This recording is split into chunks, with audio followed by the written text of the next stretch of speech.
Franchement, je ne pensais jamais faire une vidéo comme celle-là, mais le 10 octobre dernier, la veille de mon anniversaire d'ailleurs, s'il vous plaît, je me fais hacker ma chaîne YouTube. Plus de 19 000 abonnés, des années de contenu, de travail disparus, comme ça. Alors je te laisse imaginer ma tête sur le moment. Mais avant de t'expliquer ce qui s'est réellement passé et comment est-ce que j'ai réussi à récupérer ma chaîne, je vais surtout te partager les leçons que j'ai tirées de cette expérience parce que ce qui m'est arrivé, ça va bien au-delà de YouTube. En fait, c'est une vraie claque sur comment est-ce qu'on construit nos business aujourd'hui et surtout ce qu'on pense posséder, alors qu'en vrai, on ne possède rien du tout. Hello à toi, j'espère que tu vas bien. Bienvenue dans ce nouvel épisode ou cette nouvelle vidéo si tu me regardes sur YouTube. Vidéo un peu particulière aujourd'hui parce que je vais te raconter comment est-ce que je me suis fait hacker ma chaîne YouTube et surtout ce que cette galère m'a appris sur la manière de protéger ton business en ligne sur le long terme. Franchement, si tu as un compte Instagram, une chaîne YouTube ou même une audience quelque part, je pense que cette vidéo, elle peut clairement te faire gagner du temps et t'éviter une bonne crise de panique. Donc reste bien jusqu'à la fin parce qu'il y a des choses que j'aurais aimé savoir avant. Alors, on va rentrer dans le vif du sujet. Tout a commencé tranquillement en vrai. Parce que j'étais sur mon ordinateur en train de bosser et j'avais ma fille en fait qui était pas très loin. Elle jouait comme d'habitude. Et puis à un moment, je réalise en tournant ma tête qu'elle a mon téléphone dans les mains. Parce qu'elle adore toucher tout ce qui est tactile. Donc à ce moment-là, rien de grave, elle fait sa vie. Mais je préfère quand même récupérer mon téléphone, on sait jamais. Et je sais pas pourquoi, je vois que YouTube est ouvert. Là, je me dis, ah tiens, bizarre. Je regarde, j'actualise la page, enfin j'actualise ma chaîne, et là, boum, je vois le message en fait, qui dit clairement, votre chaîne a été supprimée. Sur le coup, comme ça, je te jure que j'ai cru que c'était ma fille en fait qui avait supprimé ma chaîne. En touchant à tout. Elle a dû appuyer sur un bouton, je sais pas. Et puis après, je me dis, mais non, c'est pas possible. C'est sûrement un bug. Voilà. Tu sais, ce moment où ton cerveau, en fait, refuse la réalité. Alors, qu'est-ce que je fais? Je me déconnecte. Je me déconnecte, puis je me reconnecte. Je rafraîchis la page. Je fais toutes les manipulations possibles et inimaginables. Mais rien à faire. Toujours le même message. Votre chaîne a été supprimée. Si vous pensez que c'est une erreur, veuillez faire appel. Bon, c'est là que je commence réellement à paniquer, quoi. Je commence à souffler, à respirer, donc je clique sur le lien qu'on me donne, je tombe sur un premier formulaire, quelques questions rapides à remplir, donc je remplis, j'envoie. Donc là, ensuite, on entre dans le week-end. Le week-end le plus long de toute ma vie d'ailleurs, parce qu'évidemment, c'est tombé un vendredi. Donc, aucun humain chez YouTube avant lundi, 3 jours à attendre, 3 jours où, dans ma tête, je me dis, ok, donc là, j'ai plus de chaîne, quoi. J'ai plus de contenu, je n'ai plus rien.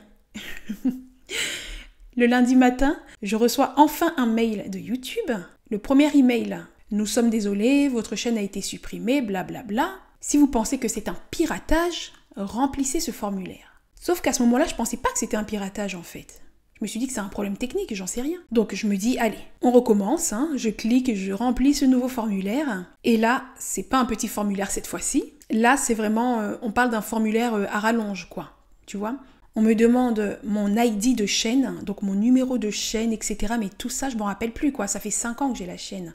On me demande l'adresse mail du compte, le numéro d'identification, la date de création, bref, une enquête de police, quoi.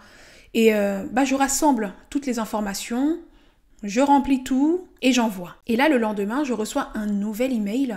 Et là, ils me disent, pour récupérer votre chaîne, il faut d'abord récupérer votre compte Google. Le compte Google associé à la chaîne YouTube. Alors moi, je leur écris, mais madame, mon compte Google, je l'ai encore. C'est pas ça le problème. Moi, je veux juste récupérer la chaîne YouTube. Bref, c'était un vrai dialogue de sourds. Donc, il y a eu plusieurs échanges comme ça. C'était long, c'était chiant. Du coup, elle me répond, oui, mais il faut quand même faire la procédure de récupération, etc., etc. Donc, tant pis, j'obéis. Et puis je fais leur procédure, même si tout marchait très bien de mon côté, concernant Google. Et là, le lendemain, miracle, je reçois un dernier email qui me dit « Votre chaîne a été rétablie ». Ouf, je te raconte pas le soulagement. Donc j'ouvre YouTube, je vois toutes mes vidéos intactes, tout est là en fait. Sauf mes playlists qui ont disparu, mais bon, je verrai ça plus tard, c'est pas le plus important. Le plus drôle, c'est que pendant le week-end, où j'avais plus ma chaîne, en fait, donc le gars qui m'a piraté, qui m'a hacké la chaîne, lui, en tout cas, il a pris ses aises, tranquille. Il a carrément lancé 2 lives sur ma chaîne, tranquillement, comme chez lui. Des lives sur Trump et sur la crypto. Tout était écrit en anglais. Non mais allô. Jusque-là, je n'arrive toujours pas en fait à m'y faire. À me faire à l'idée que le gars, il m'éjecte de chez moi, il s'installe, il allume la télé, il fait son show. Tu vois ce que je veux dire? Non mais sérieux, c'est comme si tu rentrais chez toi et que tu trouvais un inconnu assis dans ton canapé, en train de regarder un documentaire sur Trump. Bon, heureusement, tout est rentré dans l'ordre. Et tu sais ce qui est fou là-dedans? C'est que mes enfants étaient plus inquiets que moi. Mon fils de 7 ans, il me disait tout le temps « Oh maman, je suis triste. Mais tu vas faire comment en fait maintenant pour réaliser tes rêves ?» Il m'a fait rire quand même. Et là, j'avoue que j'ai eu quand même un petit pincement au cœur parce que lui, il a tout résumé en fait. Tout mon business est relié à ma chaîne YouTube quelque part. Et puis quand ma chaîne est revenue, c'était lui aussi le premier, le plus heureux en fait. Il me dit « Maman, je suis trop content, tu peux recommencer à réaliser tes rêves. » Bon, franchement, rien que pour ça, je me suis dit « Ok, cette galère, elle valait la peine quelque part. » Donc voilà, ça c'était mon petit week-end un peu mouvementé. 3 jours de stress, de formulaires, d'échanges. Et derrière cette histoire, il y a eu quand même de grosses leçons que j'ai apprises, clairement. Parce que honnêtement, je me suis posé plein de questions sur YouTube, sur les réseaux en général, sur la manière dont on construit nos business en ligne. C'est ce que je vais te partager maintenant, d'ailleurs. Tu vois, ces 3-4 jours sans ma chaîne YouTube, bien ça m'a fait réfléchir parce qu'en vrai, ce n'est pas juste une histoire de piratage. C'est une histoire de dépendance. On construit tout sur des plateformes qu'on ne contrôle même pas. Et on se persuade que tant que tout va bien, ça ira toujours. Mais YouTube peut te supprimer du jour au lendemain. Instagram peut te bloquer sans prévenir. TikTok peut te shadowban comme ça, sans explication. Et toi, derrière, t'as 0 mot à dire. C'est là que je me suis dit, ok, faut qu'on parle de ça. La première chose, je pense, tu diversifies ton écosystème. C'est la première chose, clairement. Parce que si demain YouTube saute ou Instagram saute, qu'est-ce qu'il te reste? Est-ce que ton business tient encore debout? Est-ce que tu as un autre canal pour parler à ton audience? Pour vendre? Pour exister, tout simplement? Si tu as tout misé sur un seul réseau, tu es en danger. Parce qu'un vrai business, c'est pas juste des vues et des likes. C'est un écosystème, c'est une structure qui peut respirer même quand un réseau disparaît. Perso, aujourd'hui, si YouTube me lâche, j'ai Instagram. Si Instagram me lâche, j'ai ma liste email, heureusement. Donc si tout saute, j'aurai mes contacts pour pouvoir recontacter mes clientes. Tu vois, donc j'ai appris à créer un écosystème, pas juste une présence. Donc ne sois pas dépendante d'une seule porte d'entrée. Essaie de créer des chemins multiples vers ton business. Deuxièmement, arrête de bâtir ta maison sur un terrain qui ne t'appartient pas. Parce que les réseaux sociaux, c'est cool. On va pas se mentir, évidemment, mais c'est de la location. T'as beau décorer, t'as beau repeindre, t'y sentir chez toi, mais le jour où le propriétaire décide que tu dégages, tu dégages.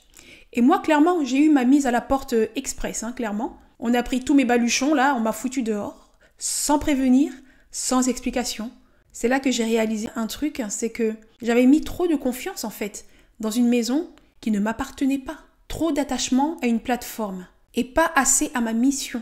Alors maintenant, je vois les réseaux pour ce qu'ils sont, c'est-à-dire des vitrines, mais pas des fondations. Ta marque ou ton business, elle doit tenir, même quand les rideaux sont fermés. Troisièmement, ne mise pas tout sur ta visibilité, mais sur ta relation. Parce que la vérité, le jour où j'ai perdu YouTube, j'ai vu qui comptait vraiment. C'est pas ceux qui te regardent qui comptent, c'est ceux qui te cherchent. Ceux qui vont taper ton nom sur Google ou sur YouTube pour savoir où tu es passé. Ceux qui vont t'envoyer un mail juste pour te dire « Mais Christy, j'ai vu que ta chaîne avait disparu. Christy, je te retrouve plus sur YouTube. Tout va bien ?» Et ça, ce n'est pas de la visibilité qui le crée. C'est la relation. C'est les conversations. C'est la proximité. C'est la sincérité que tu as eue avant avec les gens. Alors, ne cherche pas à être vu. Cherche à être retenu. Qu'on se souvienne de toi, même quand l'algorithme t'oublie.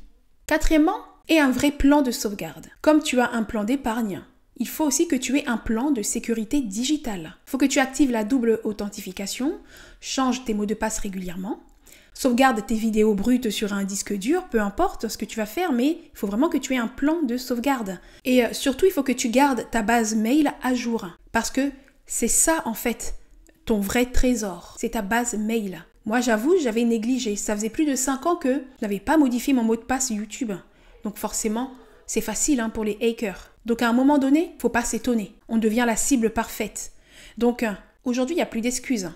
On sécurise, on anticipe. Cinquièmement, ne te définis pas par ton audience. Je pense que ça, c'est la leçon la plus forte. Parce que crois-moi, pendant ces 4 jours-là, où j'avais plus ma chaîne, mais j'étais toujours moi, en vrai. Bon, moi, un peu paniqué, oui, mais j'étais toujours moi. J'avais toujours mes compétences, au final. J'avais toujours mes valeurs. J'avais toujours mon message, toujours mon mindset, etc.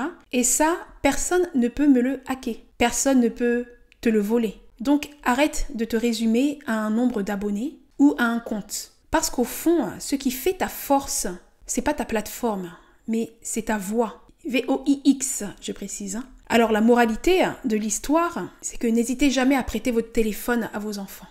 Non, je rigole, c'est pas ça la moralité. Plus sérieusement, n'attends pas de tout perdre pour sécuriser ce que tu as déjà. Parce qu'en ligne, rien ne t'appartient vraiment, ni ton compte, ni ta chaîne, ni ton nombre d'abonnés. La seule chose qui t'appartient vraiment, selon moi, eh bien, c'est ton travail, c'est ta vraie communauté, celle qui te suit pour toi. Alors protège ça, prends-en soin et puis ne mise jamais tout sur un seul réseau. Et franchement, cette expérience, ça m'a secouée.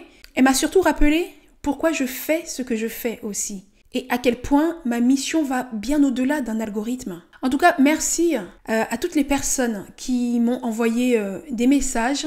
Donc merci énormément, des personnes qui ont eu peur, plus que moi-même. En tout cas, vous êtes incroyables. Donc voilà, on repart de plus belle comme ça, ensemble. D'ici là, prends soin de toi.